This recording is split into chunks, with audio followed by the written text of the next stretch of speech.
With Mother's Day around the corner, now's the time to visit JCPenney's Friends and Family Sale.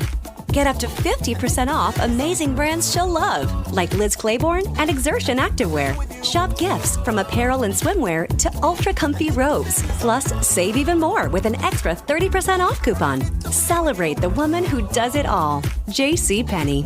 Offers and coupons valid through 5/2. Some exclusions apply. See store or jcp.com for details.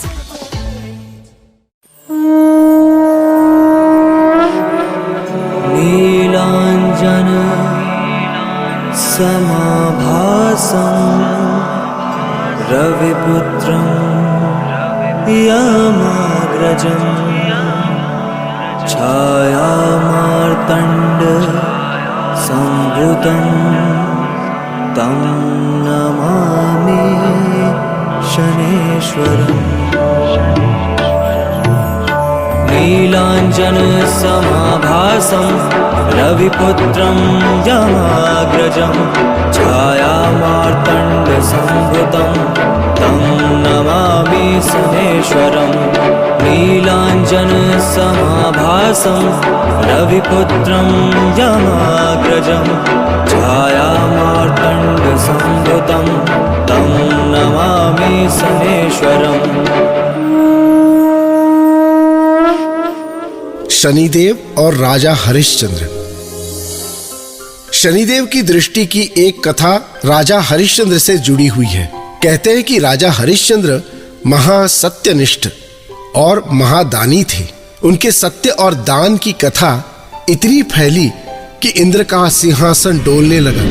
तब इंद्र ने सोचा कि ये महादानी हरिश्चंद्र यदि ऐसे ही यश कमाता रहा तो एक दिन देवराज का ये सिंहासन भी इसे ही मिल जाएगा।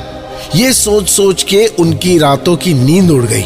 इधर उनके दिमाग में अपना सिंहासन बचाने का कोई उपाय नहीं आ रहा था और उधर राजा हरिश्चंद्र की जय जयकार तीनों लोकों में गूंजने लगी थी।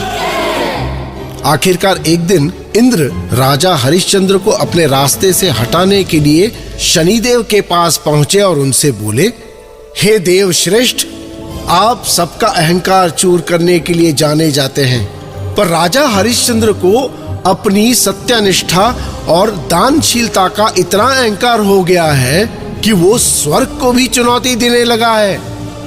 तो क्या आप इस अहंकारी हरिश्चंद्र का कुछ भी नहीं करेंगे? इंद्र की बात सुनकर शनिदेव ने राजा हरिश्चंद्र पर कोप किया।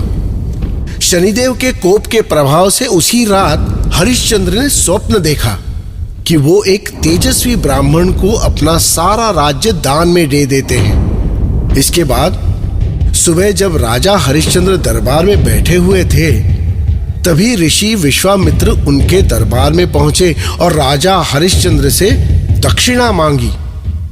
हरिश्चंद्र ने आदेश दिया कि ब्राह्मण को खजाने से निकालकर दान दिया जाए। तभी विश्वामित्र क्रोधित होकर उनसे बोले कि राजन, अपना सारा राज्य तो तुम मुझे कल स्वप्न में दे चुके हो। अब इस राज्य की किसी वस्तु पर तुम्हारा अधिकार नहीं बचा।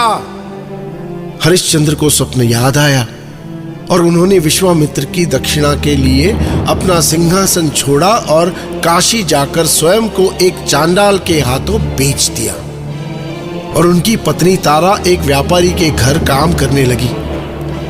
इसी बीच एक दिन हरिश्चंद्र के बेटे रोहताश्व को नाग ने डस लिया।